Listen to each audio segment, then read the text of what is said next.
a review of proof by induction from Pure Core 1. So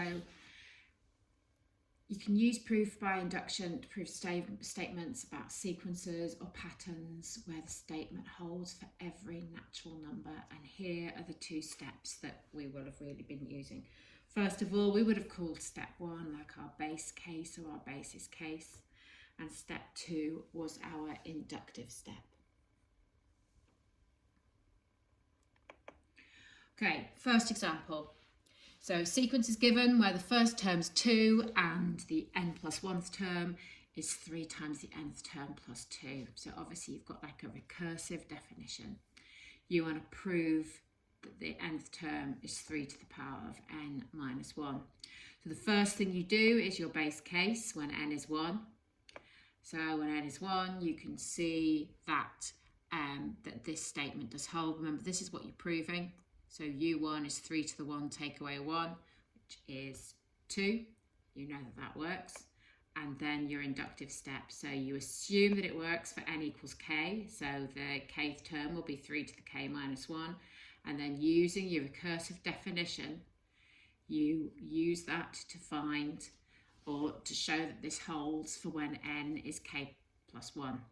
So when n is k plus 1, you're going to get 3 times the kth term plus 2.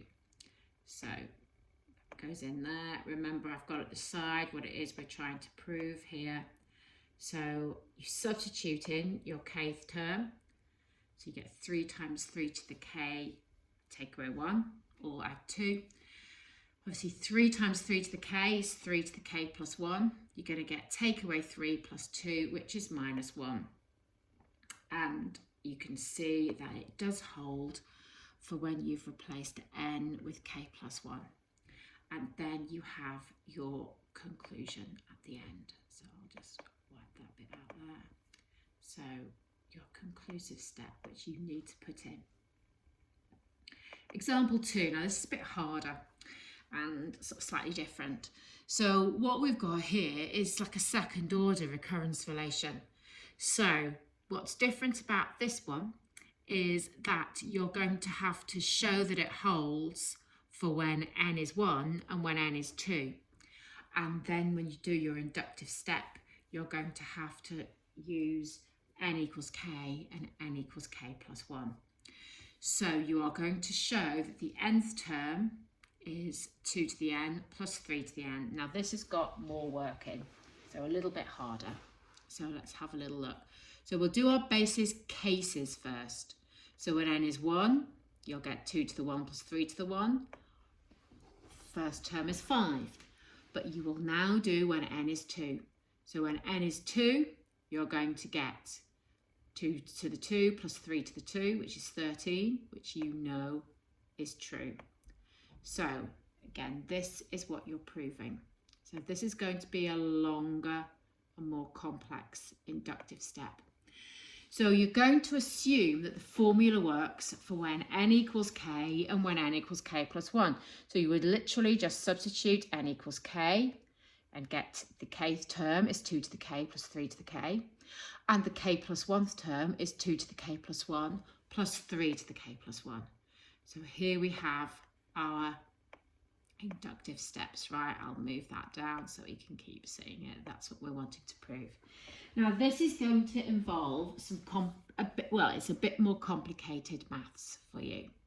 So when n is k plus 2, you want to substitute these into your second order recursive your second order recurrence relation, and then manipulate it so it looks like that.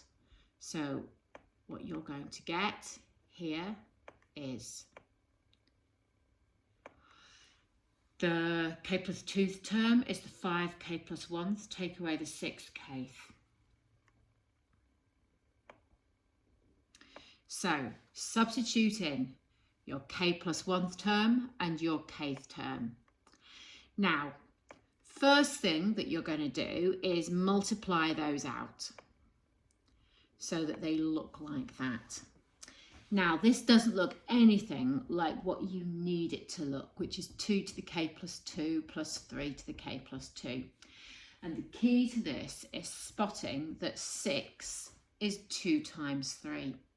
So what you're going to do is you're going to write this 6 as 3 times 2 and this 6 as 2 times 3. So that they're each going to make these terms 2 to the k plus 1 and 3 to the k plus 1. So you're going to rewrite them like this. So you can see I haven't changed this at all, this first term, but I have written this 6 as 3 times 2, and I have written this 6 as 2 times 3. So what that will do is it will make this here be, this is going to be 3 times 2 to the k plus 1, and this will be 2 times 3 to the k plus 1.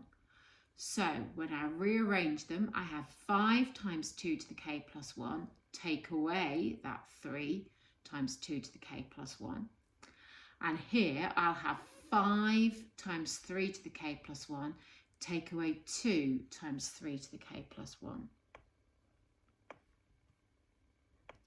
And that will leave me 2 times 2 to the k plus 1 plus 3 times 3 to the k plus 1, which of course will then give us 2 to the k plus 2 plus 3 to the k plus 2. So a much harder manipulation.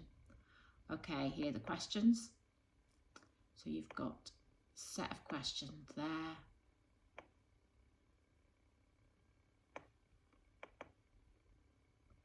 Harder questions and the answers.